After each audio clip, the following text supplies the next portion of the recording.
Everyone gets nightmares, and they often get ones that repeat themselves over months or years. I've had one for decades. It only shows up every once in a while, but I always remember it when I wake up.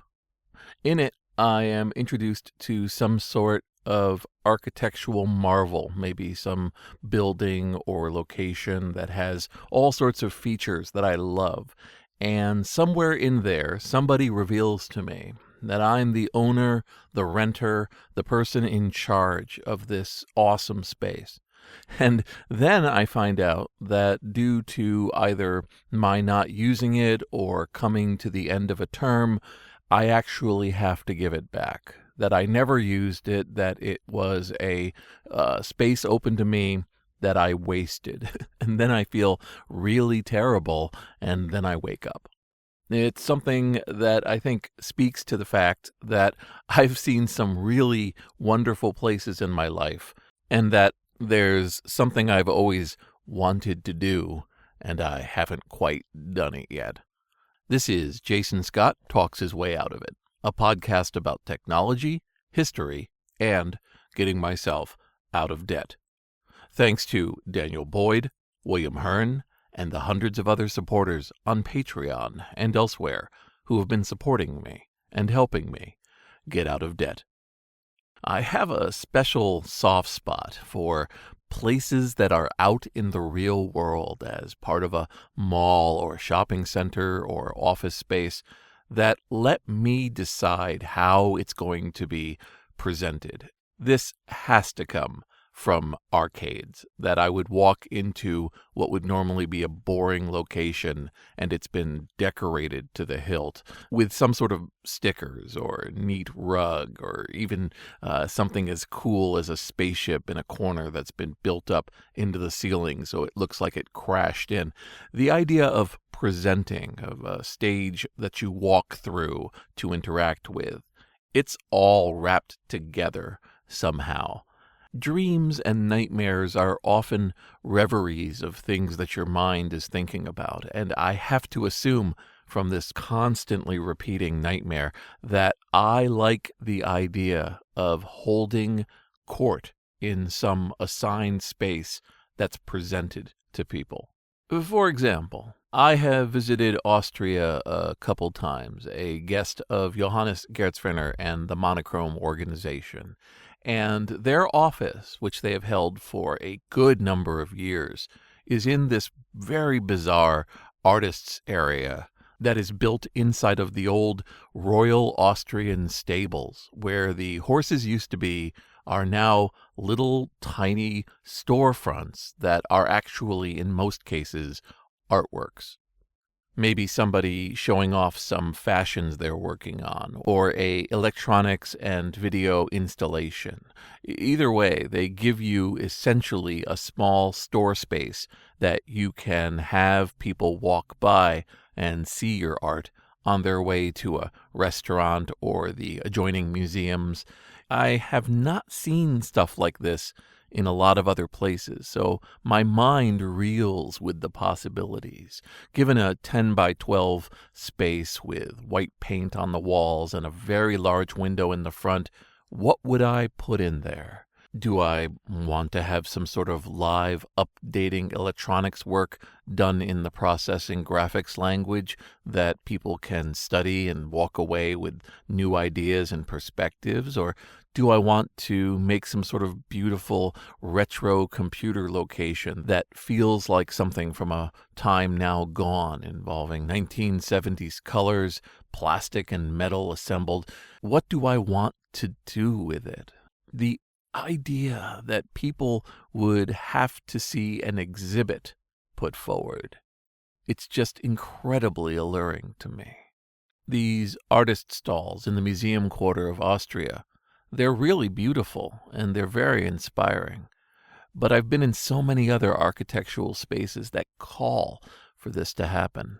In a number of places that I've lived, like Cambridge, Massachusetts, there's been spaces that have been turned into shopping areas. Harvard Square was full of them. But Obviously, they are aimed to become stores or are stores in waiting. The idea of putting an artist somewhere for a month doesn't really occur to a lot of the equity firms that own commercial properties now. I've spent a little bit too much time on the real estate side not to know that it is too much trouble to have an artist move in and then move out shortly thereafter. It's better to have the site completely empty and abandoned for years on end in the hope that some chain will buy it and be guaranteed income.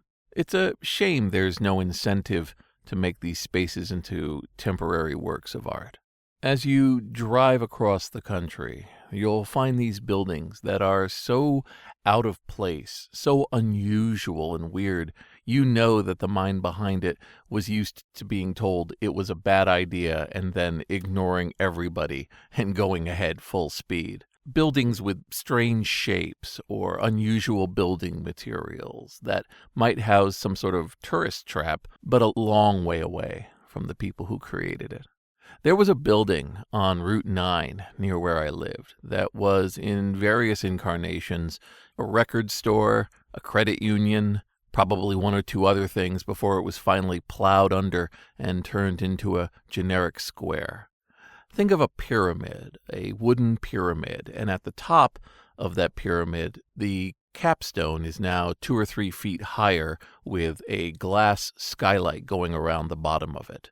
It looked like something that had landed more than something that had been built. It survived for probably 20, 30 years before it itself was plowed under and turned into something else. But even as my family would drive north to some other destination, I'd look out at that building and I'd be inspired. I'd try to think about what I would put in there. Would it be a computer store or a store that sold art? Or would it house a secret computer base that I could visit on my own when I'd learn how to drive? So, yeah, I've had a lot of time to think about unusual structures and unusual spaces. Enough that it inhabits my dreams. Other beautiful architectural places and inspiring spaces I've been part of have all been hacker groups, having some sort of building they're renting and filling it up with all the technology they could ever want, pooling all of their resources so that they each individually didn't have to ruin a basement or not have access to everything they wanted. I've been to computer spaces all over the world, and maybe it's hacker spaces I've seen this dream come to life the most. I was a visitor, and in no way an owner or co-conspirator of the Loft in Boston, which came about because a group of friends wanted a space they could share, and they ended up having it in multiple places until the entire space was purchased, of all things, by a security company, combining a play space with a workspace to, by some standards, utter disaster. I was invited to, and I spoke at, the CT Hackerspace, a little north of Waterbury, Connecticut. The folks who run that were families. I thought that was a really wonderful thing. It was actual full families who had pooled their resources and gotten a space in an industrial park. And it was both a place for teaching, a place for exploration, and a workshop with all sorts of tools pooled together. So if there was something you needed to do, it could get done. Outside of the idea of a hackerspace being hidden or put away out of the eyes of the authorities, this felt more like a technically oriented community center that a bunch of families had decided they wanted to share. In Europe, I found myself in a number of hacker spaces that just have blown me away. I've gone to the Hack 42 space in the Netherlands a couple times. Those folks think big. It's a drive to get out there, but once you're there, it is an oasis. There's a room that almost functions like a coffee club with a bar and all sorts of snacks and soda that help pay for the place.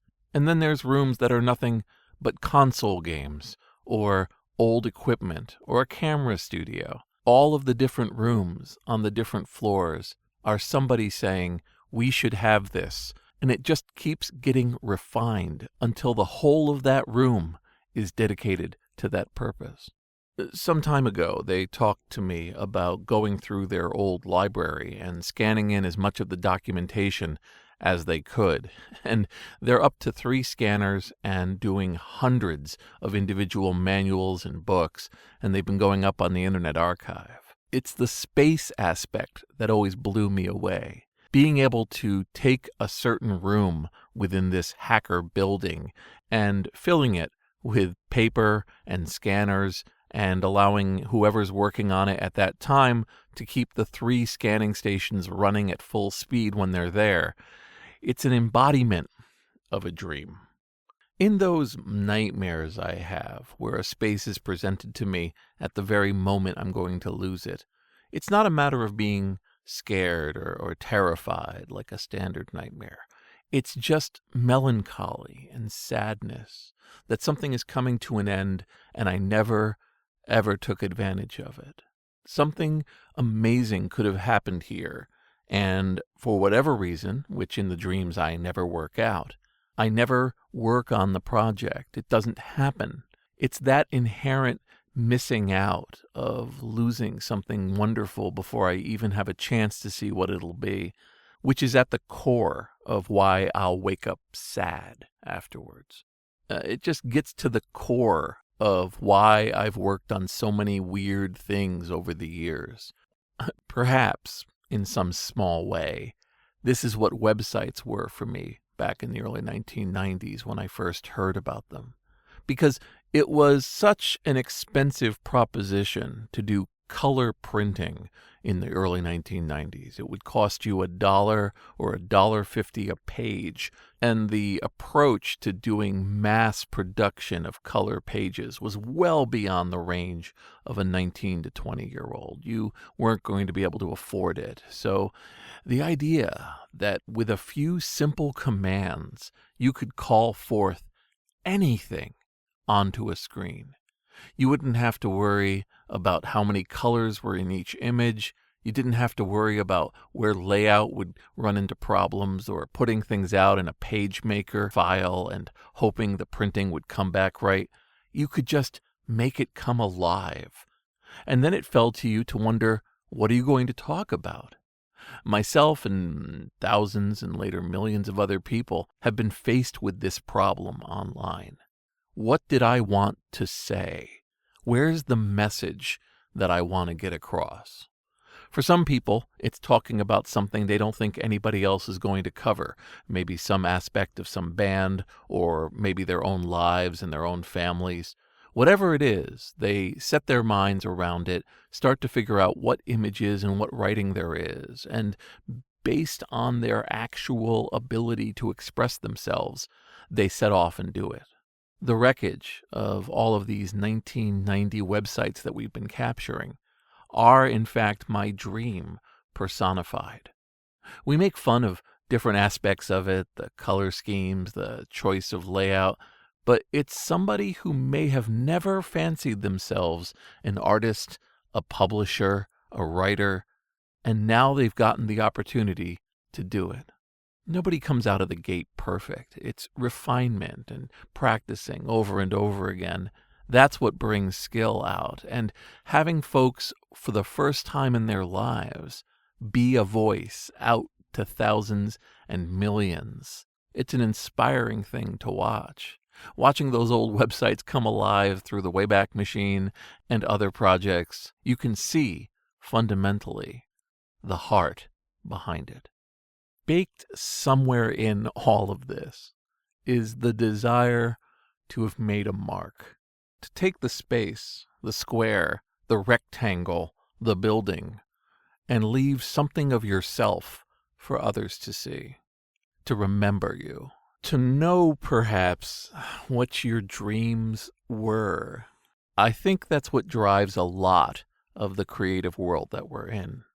And so, even though I do wake up sad, I'm glad that somewhere in my mind, it's important to me that I'm constantly reminded that when opportunity comes in the form of a weird room or an empty booth, or a blank page or a scrolling Audacity application.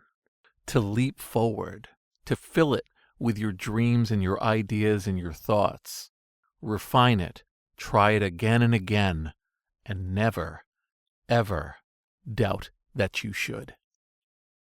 This is Jason Scott Talks His Way Out of It, thanks to James Begoyanu, Forrest Fuqua, Mark Pilgrim, Scott Roseanne, Scott McGrady, and Joshua Stein, along with the hundreds of other supporters on Patreon and elsewhere who have been supporting me and helping me get out of debt.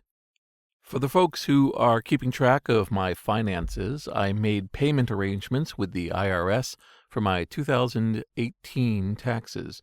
That means that I'm caught up to last year's taxes. That's a great feeling. I ended up hitting my deductible, so no new medical debts, and I have been refining my spending patterns such that I feel really good about it. So good, in fact, that whatever space was being taken by fears about finances have been taken with exercise and weight loss. I'm once again trying to squeeze in miles of walking and workouts to ensure that I am as fit and as healthy as can be. And I thank you so much for helping this to happen.